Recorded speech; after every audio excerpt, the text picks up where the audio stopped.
네, 기재부 장관님. 네. 경제부총리로서의 최상목 장관님에게 질의하기에 앞서 얼마 전 장관님께서 대통령 권한 대행으로서 하신 일과 관련한 질문을 먼저 하도록 하겠습니다. 좀 불편하실 수 있을 것 같습니다. 하지만 주권자인 국민의 목소리를 대변해야 할 국회의원의 헌법적 의무에 따라 질문하는 것임을 말씀드립니다. 장관님, 국가의 가장 근본이 되는 규범은 무엇입니까? 네, 헌법입니다. 그렇죠. 가장 근본 규범인 헌법은 법질서, 경제질서 등 모든 질서의 기준이 되는 것이죠. 네, 그렇습니다. 일반 시민도 아닌 고위공직자가 국가의 근본 규범인 헌법을 무시하고 지키지 않으면 국가의 법질서, 경제질서는 뿌리채 흔들리고 국가 운영의 불안정성, 불확실성은 극도로 커지게 되겠죠. 아무래도 부정적인 영향이 있겠죠. 국가의 근본 규범인 헌법을 지키지 않거나 헌법을 해석하는 헌법기관인 헌법재판소의 결정을 이행하지 않는 공직자는 공직자로서의 자격이 있습니까? 없습니까? 글쎄 지금 이 질문에 대해서만 답해 주세요. 복잡하게 생각하실 거 없습니다. 복잡하게 생각하는 게 아닙니다. 의원님께서 어떤 질문을 하실 걸 제가 알고 있기 때문에 답변을 이렇게 단답형을 드릴 수 없다는 말씀을 드리는 겁니다. 다시 한번 묻겠습니다. 국가의 근본 규범인 헌법을 지키지 않거나 헌법을 해석하는 헌법기관인 헌법재판소의 결정을 이행하지 않는 공직자는 공직자의 자격이 있습니까? 없습니까? 이행해야 됩니다. 없죠. 자격이 없죠. 이행해야 됩니다. 그러니까 그죠? 이행하지 않는 공직자 자격이 없죠. 네, 이행해야 됩니다. 장관님, 근데 왜 헌법 안 지키시고 헌법재판소의 결정도 준수하지 않으셨습니까? 준수하지 않은 게 아닙니다. 준수하려고 노력을 했습니다. 그게 노력한 거라고 지금 강변하고 계시는 겁니까? 저는 헌법 질서가 돌아가기 위해서 두 사람을 임명을 했고요. 그걸 합병에 대해서 우리 주권자 임명하려고 국민들께서 노력을 이해할 수 있다고 아니, 생각하십니까? 제 설명도 들어보셔야 되지 않겠습니까? 됐습니다, 장관님. 장관님은 권한대행 시절 국회가 선출한 헌법재판관을 장기간 임명하지 않는 위헌적이고 불법적인 직무유기로 정치적 불확실성을 정대하고 장기화시켰습니다. 대통령 권한대행을 하실 때 위헌 위법한 행위로 인해서 큰 혼란과 어려움을 겪으신 우리 국민들께 이 자리를 빌려 사과하실 용의 없으십니까? 그렇게 의원님께서 말씀하신 부분에 대해서도 저도 좀 안타깝게 생각합니다. 다만, 안타깝기만 하십니까? 제 얘기 좀 들어보시죠. 그 두 사람이 임명하고 나서 국무위원들의 반대가 심했습니다. 근데 국무회의도 헌법기관입니다. 그래서 일단은 헌재 판결이 결정이 났을 때 저 따르려고 노력을 했고요. 장관님, 근데 그때 헌재 결정이 헌법재판소의 났을 때가 결정을 다른 국무위원들이 따르지 않아도 된다 그러면 아니, 안 따라도 되는 겁니까? 그게 그게 아닙니다. 헌법은 국무회의가 절대 돌아가는 명령입니다. 것도 헌법기관이 돌아가야 되는 것이고요. 됐습니다. 그 당시에는 저 총리하고 대통령의 이미 변론 정의를 끝난 상황입니다. 저도 노력을 했고요. 자, 그러면 사과하실 용의가 없으시다는 거네. 지금도 사과하실 용의 없으십니까? 최대한 노력을 했다는 말씀을 드립니다. 사과하지 않으시네요. 좋습니다. 법적으로 역사적으로 준엄한 심판을 받게 될 것입니다. 자, 장관님, 자영업자 관리에서 질의하겠습니다.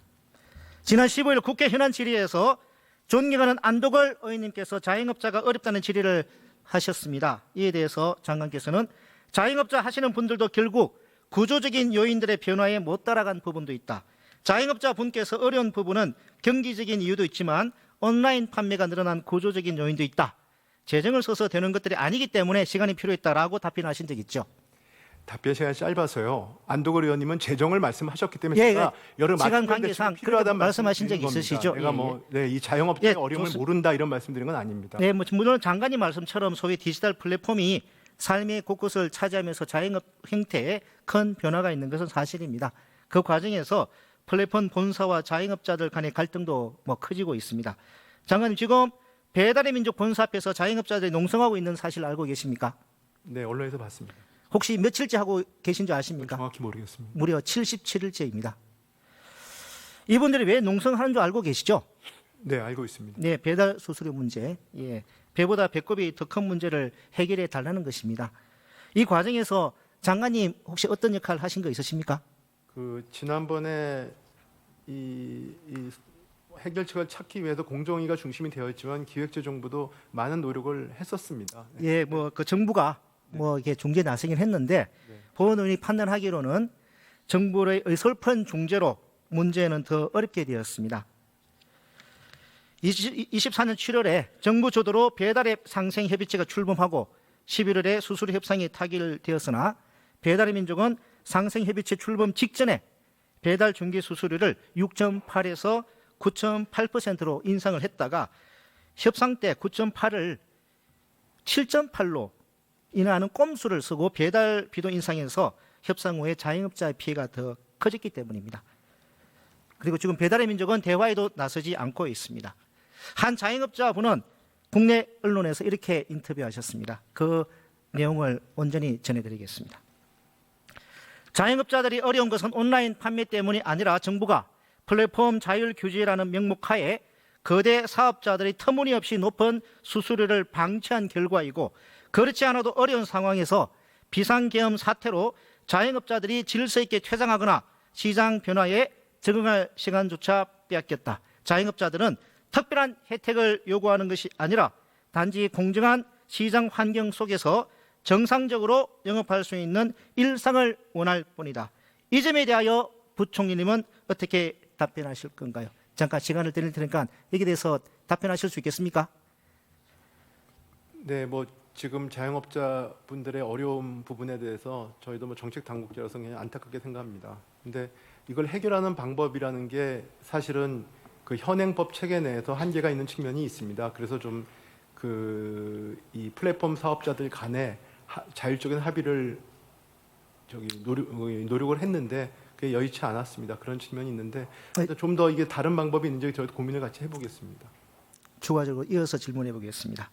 자, 우리나라 자영업자 50대 이상이 50.3%로 가장 많고 창업 직전에는 53%가 직장인 임금 근로자였습니다.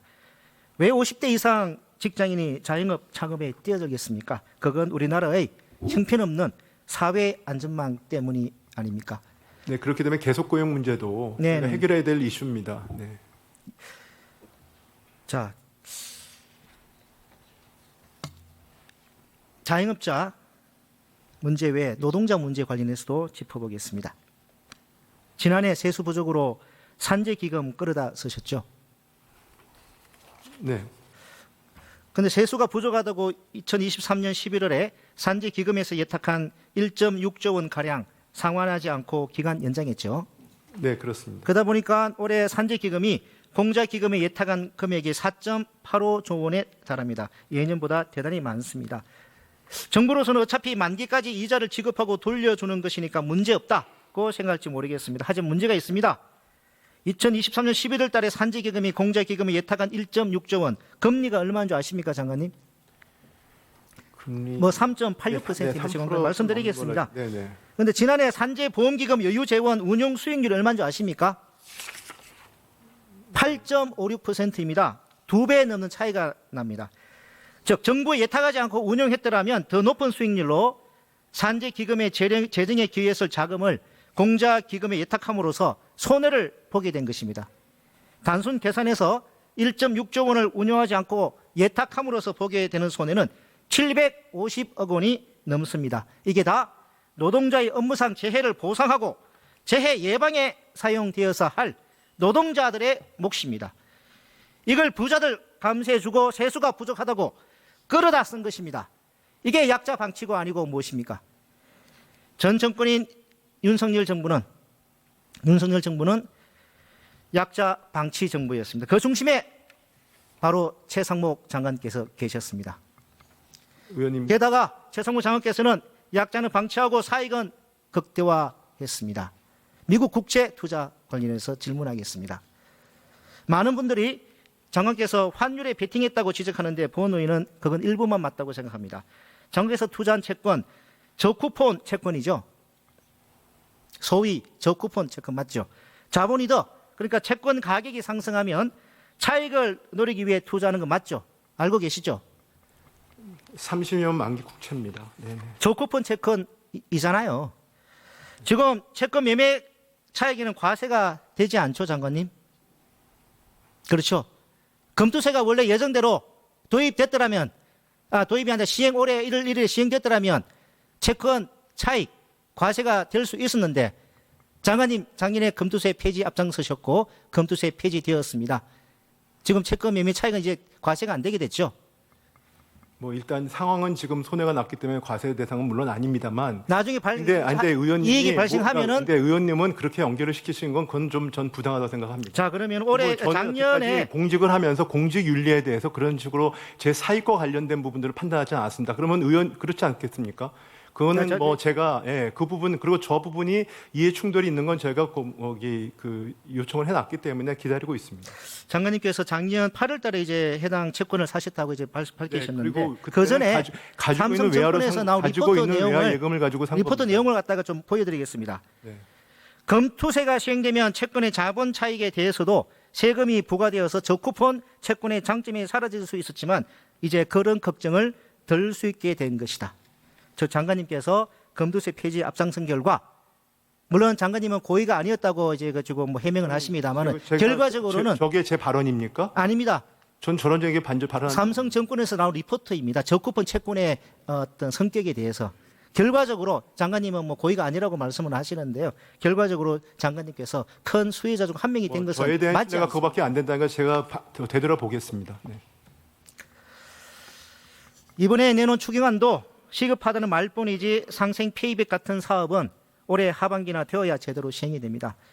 장관님께서는 본인이 했던 일에 분명히 법적으로 역사적으로 준엄한 평가를 받게 될 것이라고 말씀을 다시 한번 드립니다. 산림청장님, 예, 영남 산불의 악몽이 사라지기도 전에 지난 주말 강원 인제에서 어제는 대구 함지산에서 연달아 대형 산불이 발생했습니다. 신속히 산불이 빨리 진압되기를 먼저 바라고요. 예. 이재민들이 발생하지 않기를 먼저 바랍니다. 예. 이렇게 대형 산불의 빈모나 상시한 문제 매우 심각한데요. 청장님, 그 인목 밀도를 조절해서 산림의 가치를 높이고 산불의 위험도를 낮추자는 취지로 숲 가꾸기 사업이 진행되고 있죠. 예, 맞습니다. 근데 그 벌채된 목채에 대한 정보는 관리가 되고 있습니까? 예, 뭐 저희들이 DB화 시켜가지고 뭐 지번별로 어떤 사업을 했는지 정리를 해놓고 있습니다. 아니 청장님 말씀은 예, 그러니까 어느 지역에서 어떤 사업을 했다는 정도 관리되고 있다는 예. 그런 취지 말씀인 것 예, 같은데요. 최근에 4월 21일자 한겨레 기사에 의하면은 관리가 안 되고 있다는 그런 정보가 없답니다. 그거는 구규림에 대해서는 구규림에서 생산된 목재, 숯가꾸기로 인해서 생산된 목재가 유통되는 거는 저희들이 판매된 데가 다 파악이 되는데 사유림에서 뭐 매각되거나 판매된 목재에 대해서는 저희가 다 일일이 파악하기 좀 어려운 실정입니다. 그 기사 내용과 좀 다른 것 같은데요. 청장님, 숲 가꾸기 사업 올해만 해도 2,400억 예산 투입되었죠. 예, 매년 2천억 원이 넘는 예산이 좀 집행되는 것 같습니다. 예, 산림청 예산 탑3 안에 드는 대형 사업인데 그 한겨레 그 기사 언론의 보도에 의하면은 벌채목의 처리 방법은 물론 몇 년생 어떤 나무를 베었는지 관리가 되고 있지 않다고 그 언론 보도가 되었거든요. 예. 이 때문에 이제 일각에서는 숲 가꾸기 사업에 의문을 좀 제기하는 예. 그런 뭐 시각이 있는 것 같습니다. 또 인도 건설도 마찬가지입니다. 예. 청장님, 그 해발 900m의 높은 봉우리에 위치한 산불 현장에 접근할 인도가 없어 진화 인력을 투입하는 데 많은 어려움이 있다고 말씀하신 적이 있으시죠? 예, 산청의 지리산 국립공원 관련된 진화 상황에서 말씀드린 상황입니다. 그런데 이제 행안부 산하에 국립재난안전연구원 또 여기 환경부 장관님 나오시 계신 것 같은데 환경부 산하의 국립공원공단은 인도가 산사태의 주 원인이라고 좀 지목을 하고 있습니다. 또 시민단체는 인도 때문에 바람의 순환이 더 원활해져 산불 확산이 더 빠르게 된다고도 주장하는 그런 내용도 있습니다. 청장님, 인목 밀도와 인도 개설 등 찬반 논쟁이 분분한 상황인 것 같습니다. 산불이 발생할 때마다 등장했다가 산불이 잠잠해지면 잊히는 도돌이표 논쟁 이제 끝내야 하지 않겠습니까? 예, 그래서 국회에서 산불 특위가 이제 가동되는 것과 별개로 숲 가꾸기 사업과 인도 개설 등 산림청과 산불 재난을 둘러싼 논쟁을 종실 필요가 있는 것 같습니다. 예, 본회의는 청문회를 개최해서 관련 부처, 시민단체, 환경단체 전문가들이 한자리에 모여 집단지성으로 해결책을 모색하고 합리적인 대화. 저는 100% 동의합니다. 한 자리에 모여서 서로 어떤 것들을 오해하고 있는지 풀 필요가 있다고 생각합니다.